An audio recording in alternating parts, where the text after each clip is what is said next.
Kementerian P2MI mengecam tindakan atau penggunaan kekuatan berlebihan oleh otoritas maritim Malaysia terhadap 5 orang pekerja migran yang telah menyebabkan 1 korban meninggal dunia dan 4 lainnya luka-luka. Kementerian P2MI mendesak pemerintah Malaysia melakukan pengusutan terhadap peristiwa ini dan juga mengambil tindakan tegas terhadap aparat patroli atau petugas patroli bila mana terbukti melakukan tindakan penggunaan kekuatan secara berlebihan atau excessive use of force. Assalamualaikum warahmatullahi wabarakatuh. Sahabat BN, kita dikejutkan oleh penembakan 5 orang warga negara Indonesia WNI oleh aparat negara Malaysia, menewaskan 1 orang dan 4 orang lainnya luka-luka. Dan kabarnya sekarang sedang dirawat di rumah sakit di Malaysia. Sahabat BN, ini merupakan harga diri dari bangsa dan negara Republik Indonesia. Ini merupakan taruhan bagi merah putih. Terjadinya penembakan ini tentu saja tidak dapat begitu saja dibiarkan. Dan kita melihat pihak pemerintah negara kita telah melakukan upaya untuk dapat kasus ini menjadi perhatian bagi pemerintah negara Malaysia. Kementerian Perlindungan Pekerja Migran Indonesia P2MI telah melakukan semacam reaksi kepada pemerintah Malaysia. Beranjak dari sini, sahabat BN, ada beberapa hal yang harus kita jadikan sebagai pelajaran bagi negara kita. Yang pertama, dalam persoalan ketenaga kerjaan, pemerintahan kita harusnya semakin hari semakin menampakkan usaha kerasnya untuk memberikan lapangan kerja kepada warga negaranya. Kita harus tahu sekarang ini yang ada di negara kita adalah ancaman pengangguran. Memasuki tahun 2025 ini, yang ada di negara kita hanya ancaman terhadap PHK. Yang tentu saja PHK akan memunculkan pengangguran. Dan ini tentu saja dibaca oleh negara lain, terutama negara-negara tetangga kita di ASEAN. Ketika negara kita terlihat oleh negara lain, warga negaranya kesulitan mendapatkan lapangan kerja, maka ketika warga negara kita pergi mencari kerja ke negara lain, tidak tertutup kemungkinan negara tersebut akan menganggap enteng warga negara kita itu. Karena itulah, maka negara perlu sekali memfokuskan usahanya untuk menyediakan lapangan kerja bagi warga negaranya. Selanjutnya yang perlu kita tarik pelajaran dari sini adalah pentingnya kewibawaan negara kita di mata negara asing. Kewibawaan negara kita ini akan bisa terbaca oleh negara lain. Mereka akan membaca dari kewibawaan aparat-aparat di negara kita ini. Ketika di negara kita heboh mantan presidennya termasuk ke dalam tokoh dunia yang paling korup pada daftar OCCRP baru lalu, itu mempengaruhi kewibawaan negara kita di mata negara lain. Jadi sahabat BN, bukan main-main. Masuknya mantan Presiden Jokowi ke dalam daftar tokoh dunia paling korup 2024 itu sangat berpengaruh terhadap kewibawaan negara kita di mata dunia. Apalagi untuk negara ASEAN, itu hanya negara kita pemimpinnya yang masuk ke dalam daftar tersebut. Tentu saja negara-negara di Asia Tenggara ini akan menyorot negara kita. Dan itu akan berpengaruh kepada kewibawaan negara kita. Dengan ini, bisa saja negara lain akan menganggap rendah kewibawaan negara kita dibandingkan negara mereka. Ketika itu pandangan negara lain, maka warga negara kita yang berada di negara lain, apalagi untuk mencari kehidupan, bisa jadi enteng anggapannya kepada warga negara kita tersebut. Di samping itu, tingkah laku, pola perangai atau perilaku aparat pemerintah kita juga sangat mempengaruhi kewibawaan negara kita di hadapan negara lain di dunia. Terutama tentu di negara-negara yang berdekatan dengan kita, negara-negara tetangga kita. Seperti negara-negara yang ada di ASEAN. Kesukaan aparat atau pejabat di negara kita terhadap korupsi, kolusi, dan nepotisme itu sangat berpengaruh kepada kewibawaan negara kita di hadapan negara lain. Mereka membaca apa yang terjadi di negara kita.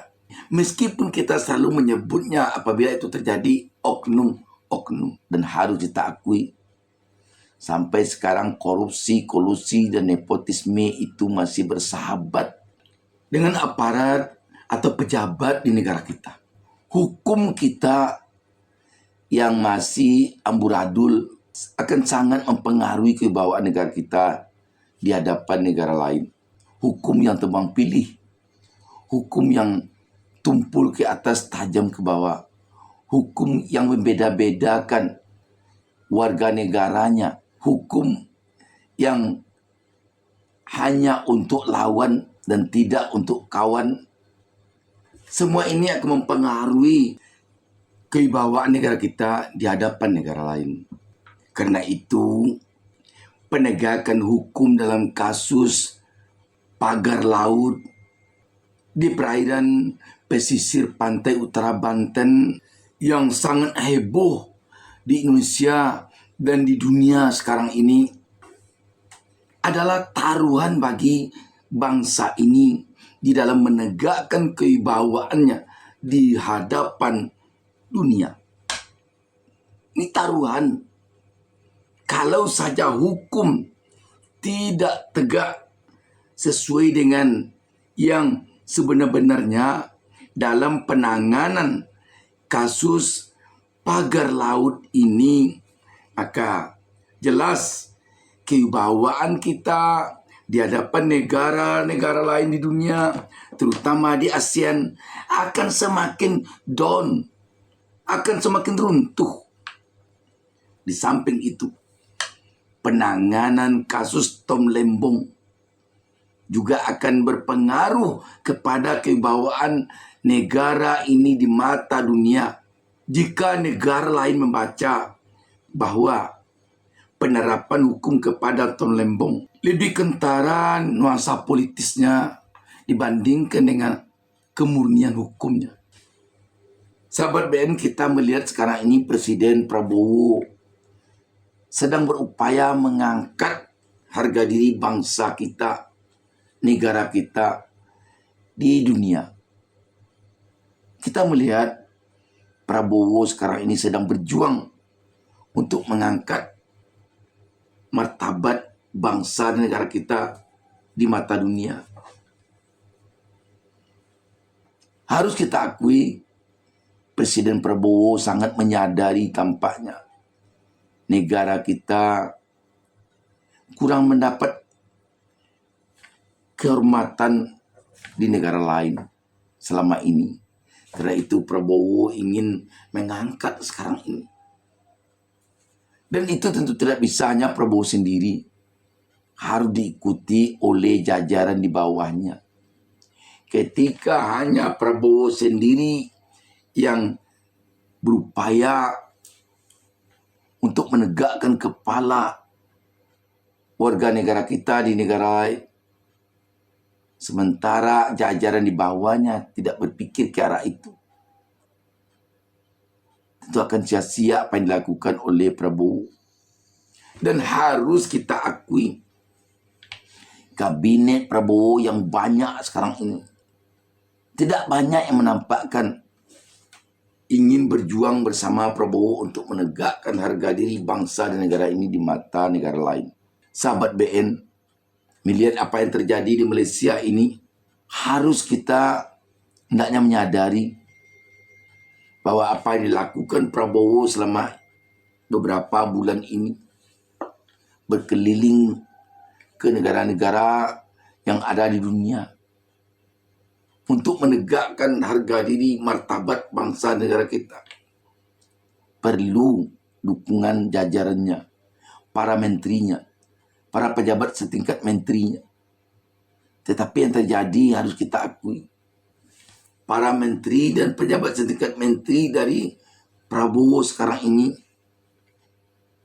belum banyak yang menyadari hal itu.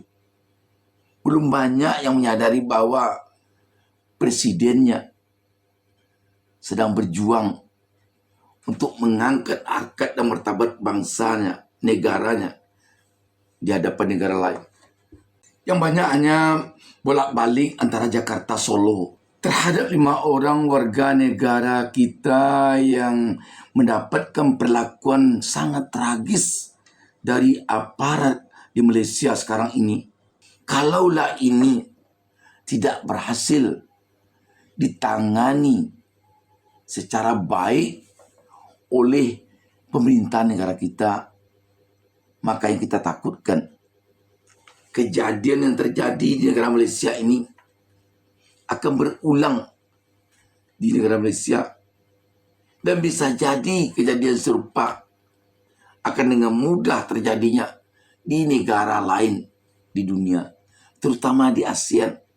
Karena itu, rakyat tentu berharap agar jajaran dari Presiden Prabowo ini, para menterinya, para pejabat setingkat menterinya, dapatlah hendaknya menjadi pengangkat kewibawaan bangsa dan negara kita ini di hadapan rakyatnya, di hadapan negara-negara lain di ASEAN, di Asia, dan di dunia.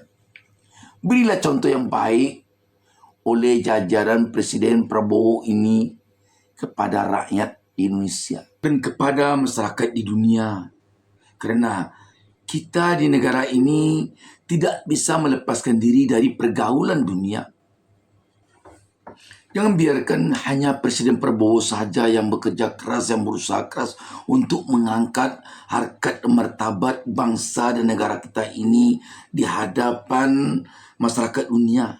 Tetapi haruslah didukung oleh seluruh jajarannya, mulai dari tingkat kementerian sampai ke tingkat jajaran pemerintah yang paling bawah di negara ini. Dan harusnya jajaran menteri dan pejabat setingkat menteri di kabinet Prabowo ini menyadari bahwa Presiden Prabowo sekarang ini sepertinya dia berjuang sendiri. Karena kita melihat dia tidak terbantu oleh wakilnya. Tidak terbantu. Dan ini tentu tidak bisa kita paksakan kepada wakil presiden. Terutama jika dilihat dari sisi usianya, sisi pendidikannya, sisi pengalamannya, sisi wawasannya, sisi kualitasnya. Tidak bisa kita paksakan. Dan bahkan ini hanya membuat harkat dan martabat negara kita di mata dunia akan semakin diremehkan.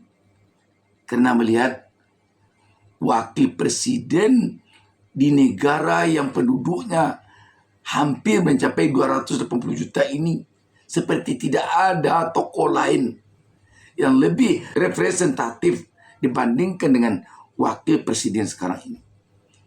Ini harusnya yang perlu disadari oleh anggota kabinet Presiden Prabowo sekarang ini. Demikian sahabat BN. Wassalamualaikum warahmatullahi wabarakatuh.